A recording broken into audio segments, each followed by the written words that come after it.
Both of them are graduates of the program. Give them a warm welcome. This is Madison and Ryan.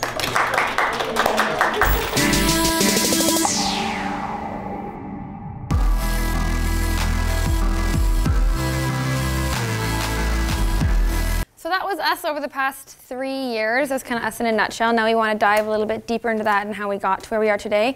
That's why we were invited here today. We want to, one, talk about what we experienced while we were at Humber, and then two, we want to talk about how we got to where we are today, because it's been about 2-3 years since we graduated and we have accomplished all this, and we want to give you guys some insight on how we did it.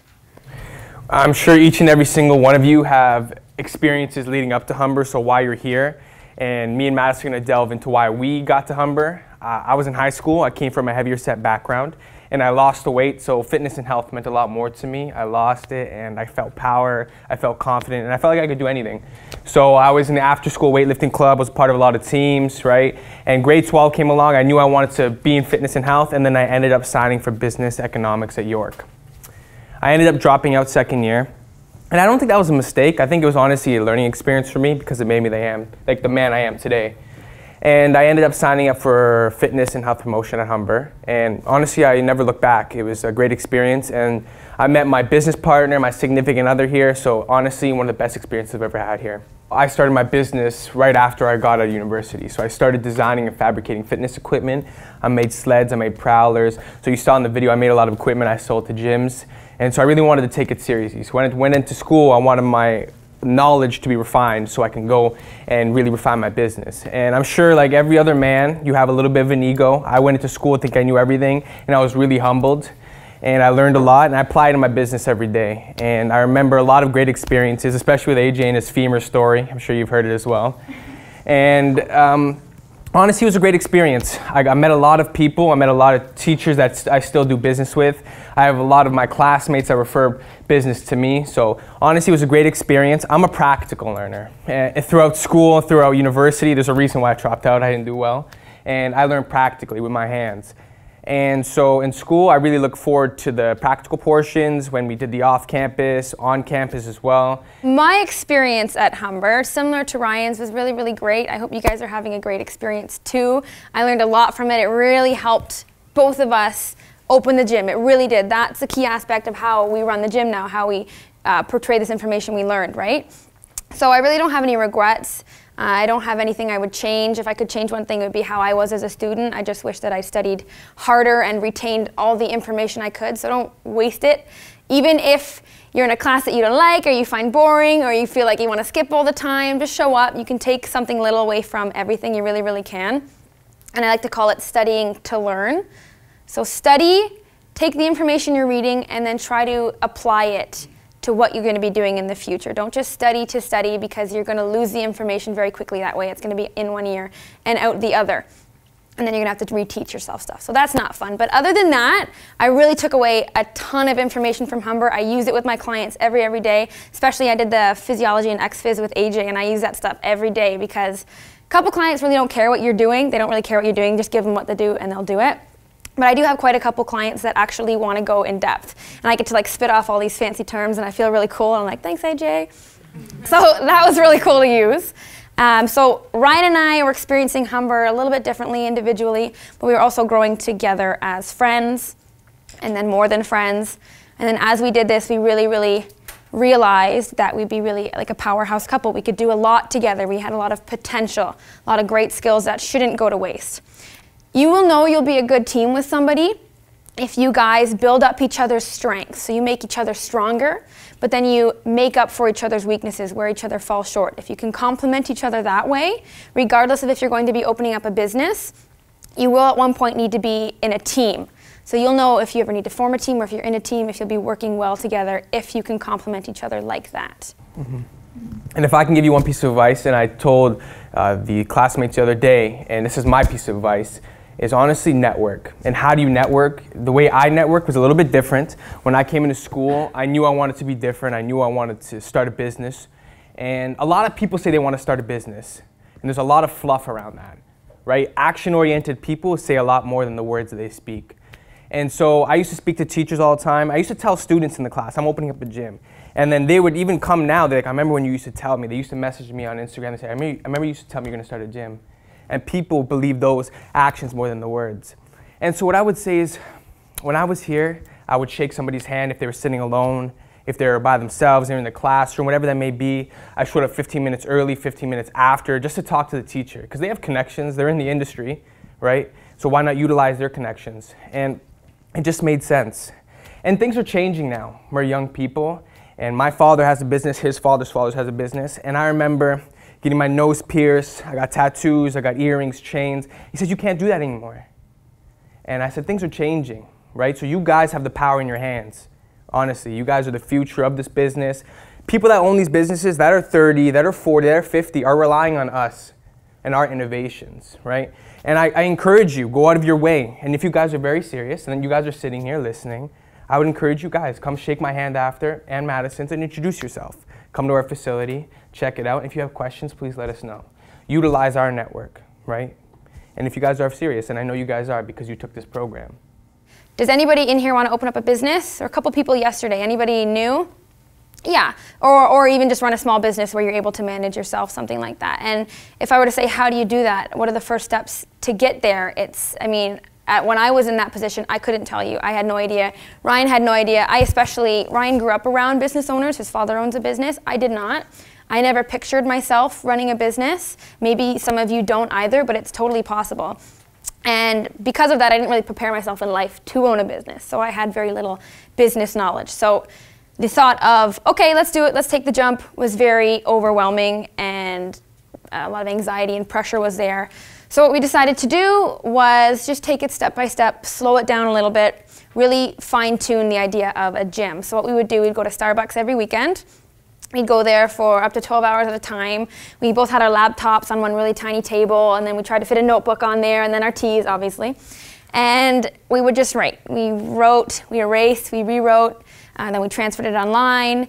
So it was a big process, but what it really helped us do is, one, it laid out, boom, boom, boom, boom, you need to do this, you need to do this, you need to do this. Then once you've done that, you can do this. But it also, it took away that anxiety and that pressure. So we had this plan. And at the end of it, it took about 2-3 months of these weekends we were doing. And we had this plan, and then it gave us how much money we're going to need to do, what are we going to charge members. It did all of this for us, which we're still changing to this day.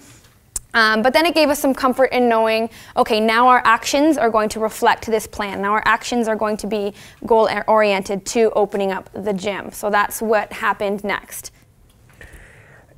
I remember getting out of school, we had the business plan ready, and I remember going to the loan officer. And I told this story yesterday, and it means a lot to me. I remember designing equipment in my garage, and I was dirty, right? I had my clothes dirty, and I went, and I was rushing there, right? Because we were trying to start it, regardless if we got the loan or not.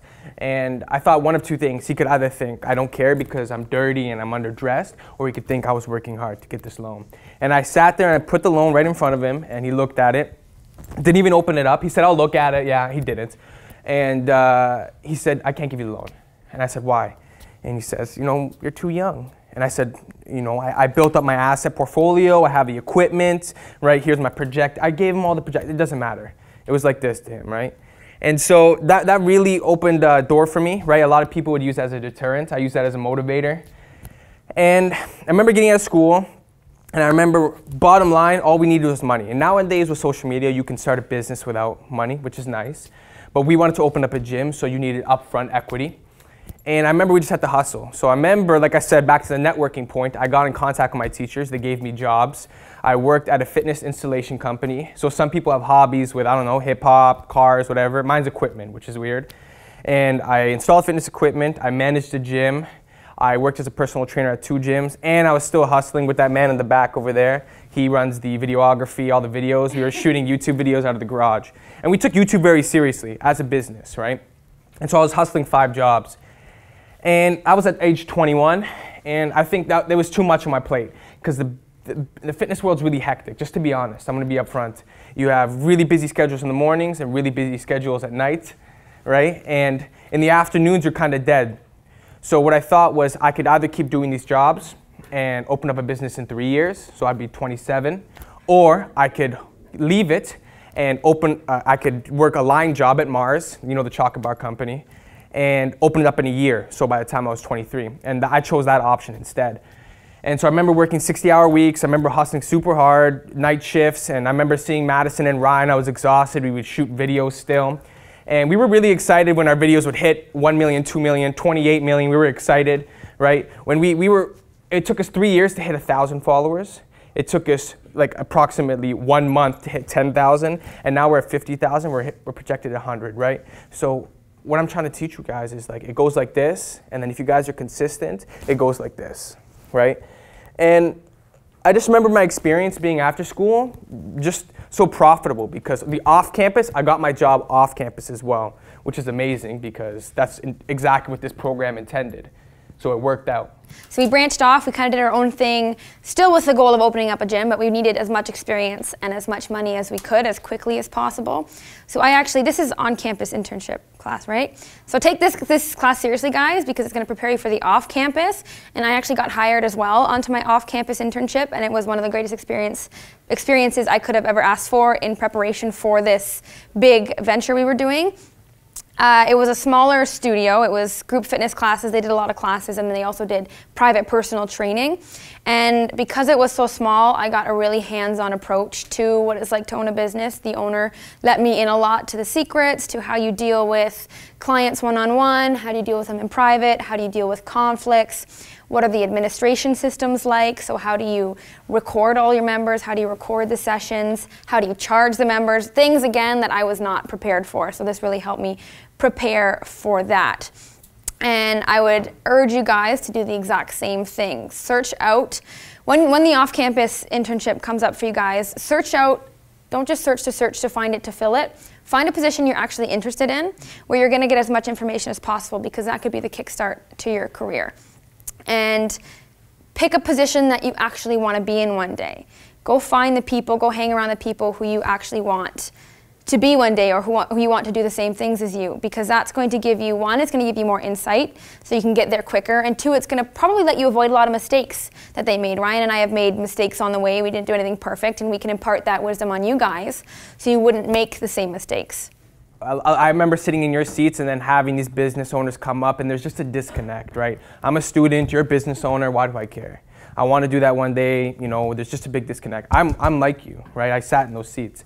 And this says a lot more than me speaking, because I could be blue in the face and say I have the best facility in the world, or I could show you the Google reviews and the videos. So I hope you guys enjoy it. When you start a business, you're bound to encounter problems.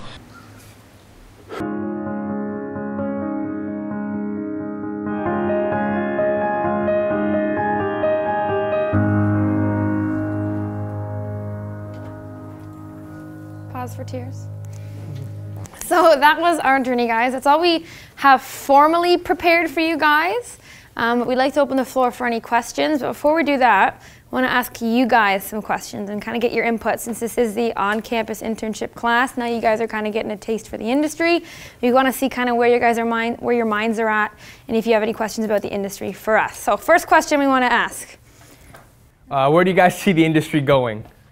More people are getting into fitness now, like people mid-age, people older, people younger people, so you can't really gear your gym just towards like the juice heads or like competitors or anything. You gotta kind of customize and like make your gym welcome to everybody, because everybody's getting into it now. So I think the fitness industry will become more competitive because there is so many people getting into it, but I feel like as long as you make your doors open to everybody and make everybody feel welcome, then you'll succeed more than gyms who open and just like specific to like one group of people. Definitely, yes. And since we're going in the functional direction as well, because it's so functional, everybody can do it, right? You can start in at every level. So yeah, if your gym's focused on functional training, it's open to everybody, for sure. AJ? I think smaller community-based type For sure. gyms are growing in popularity over these big box commercial gyms where trainers or staff might not even know who the clients are when they're walking in, but when you have a smaller place, you can actually get to know all the clients. Yeah. Our gym is actually located near the biggest Anytime Fitness in all of Canada. A 30-second walk, a minute walk away, right? And so how do we compete against them? We're more expensive, we have a smaller space, right? And how do you compete against them? And that's exactly it, the community aspect, right?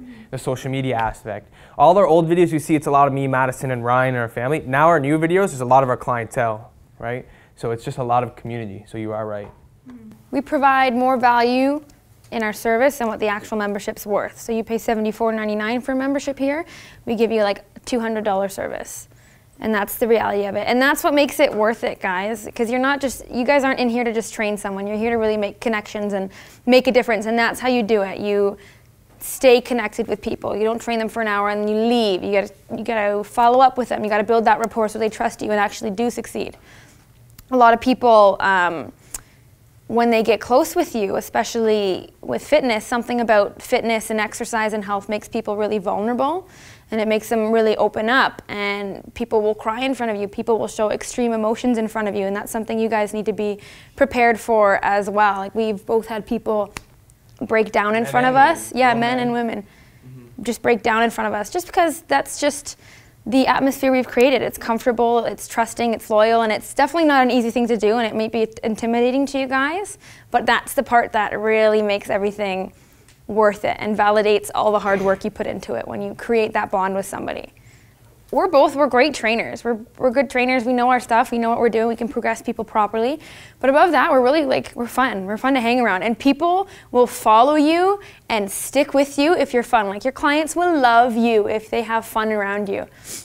And that's a really big key for you guys. They don't want to sit and exercise for an hour and just listen to you jab about all this scientific stuff and this muscle's working here and this muscle's working here. If they have fun, they will keep coming back and back and back. It's almost to the point where my classes, the group classes I teach, are more just like, we're just hanging out and like, hey, do a squat there. Like, we're just chilling out and hanging, and then we're getting a good workout while we do it. It's almost like the fun is your main priority, a fun and safe workout, and then you go from there. What do you guys think is wrong with the industry? What needs to be improved about the industry? What are some things that aren't the best that you guys would like to change when you go into the industry and when you become professionals? It bothers me when I see like these fit tees and like squat challenge and stuff, and it's just like, okay, just because you're in your 20s and you have a fast metabolism, you can eat whatever you want, you have abs, that's cool, but that does not make you certified to these booty programs. $39.99, buy it online, I'll be your online coach. It's like, no, like, it really bothers me when people are like, oh, you can eat whatever you want, blah, blah. Yes, because you're young. But saying that to somebody who's like in their mid-40s or early 50s, like, your metabolism slows down. Like, there's a science behind it. You can't just spit that out to everybody, and it's not going to work for everybody. And you're going to have people disappointed, and then they're going to think, oh, they can't do it, so they're just going to stop. It's like, yeah. And the problem with that is now there's all this information out there, and then you get your client for the first time and they spit it all back at you. So now how do you change their mind after years of thinking that? Yeah.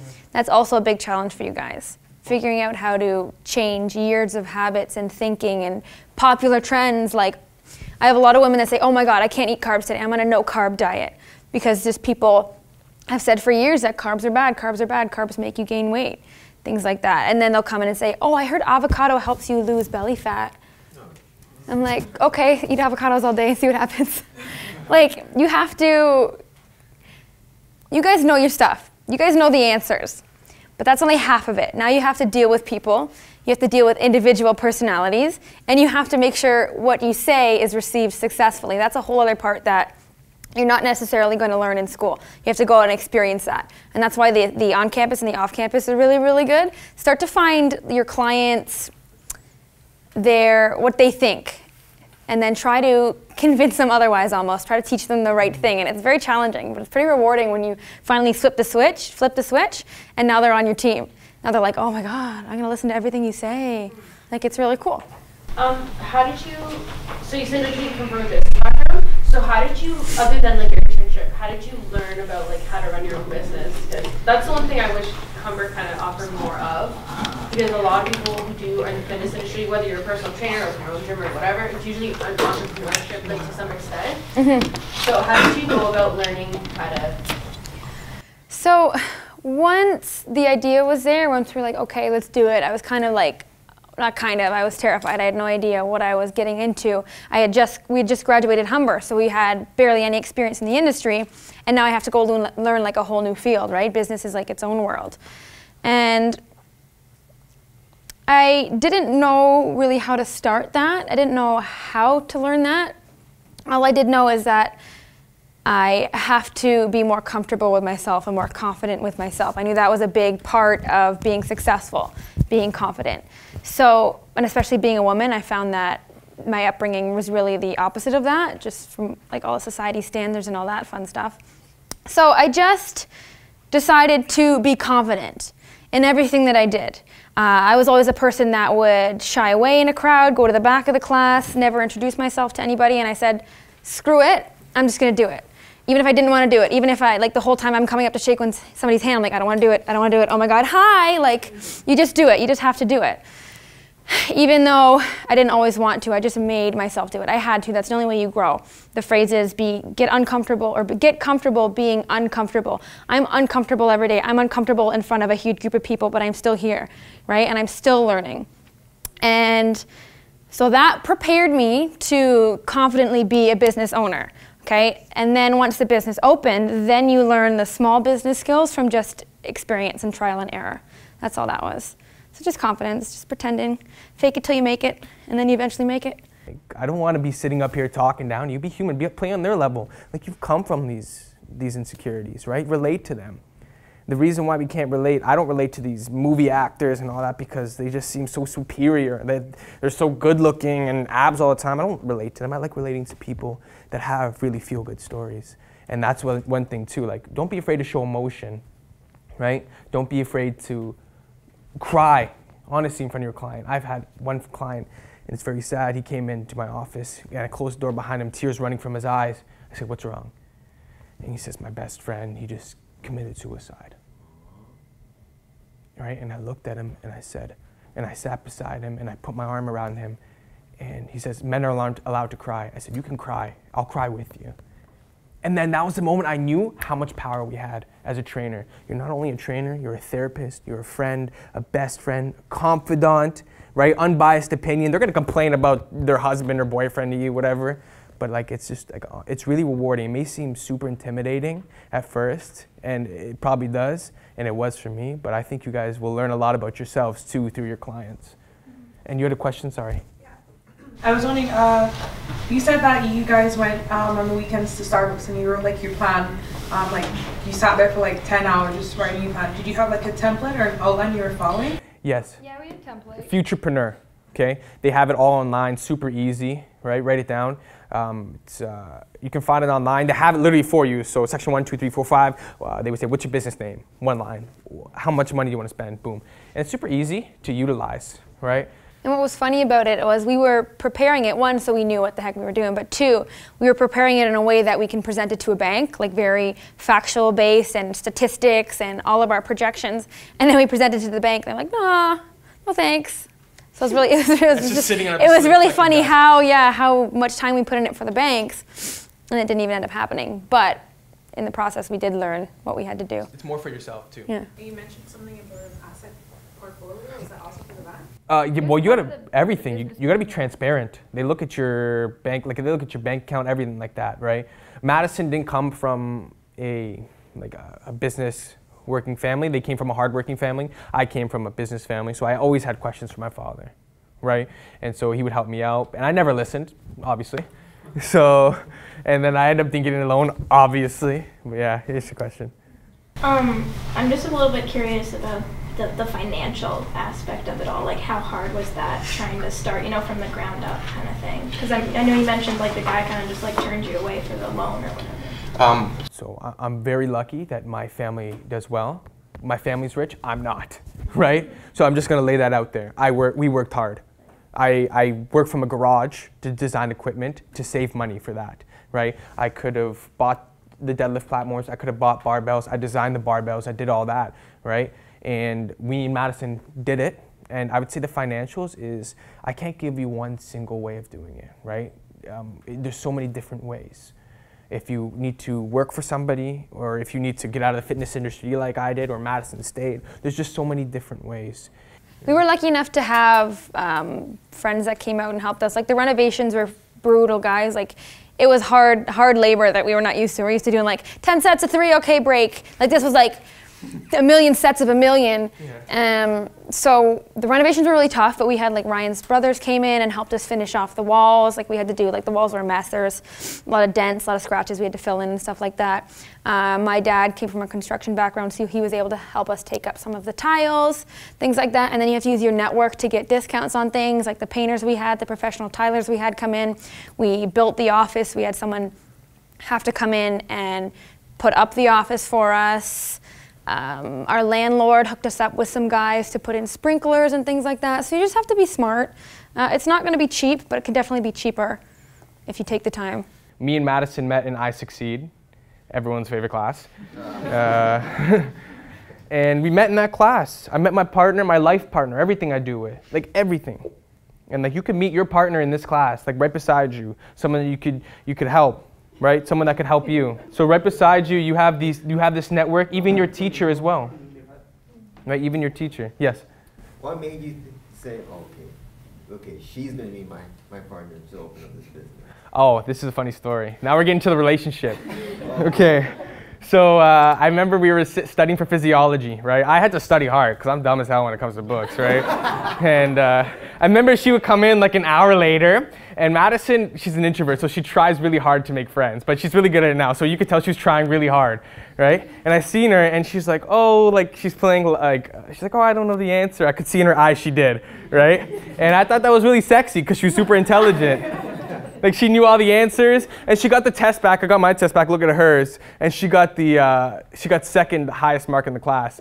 And I remember there's another student that got the first highest, and then I looked back and she was gone, and I knew she was super upset. Right? She's like super competitive. She likes to play low key like she's not, right? But she's super competitive, and we're just opposites, right? It just works. We don't step on each other's toes, but we do piss each other off sometimes. Like, don't play like me and Ryan don't fight or me and Madison don't fight. But if you truly care about that person or you have all the same goals, you'll go forward. Anything else, guys? Any questions, guys? I'm sure you get a lot of private questions after. Yes. I just wanted to say everything you said. Thank you. Everything I've heard from yesterday to today benefits everything that I am and I want to be. And I guarantee if you never came in yesterday or today, I probably would have never said this as of this moment right now. Don't get me wrong, I'm very confident, but not confident to speak in front of everybody around me right now. But you two and Mr. Ryan, I want to say thank you. Thank you. Thank you. Yeah.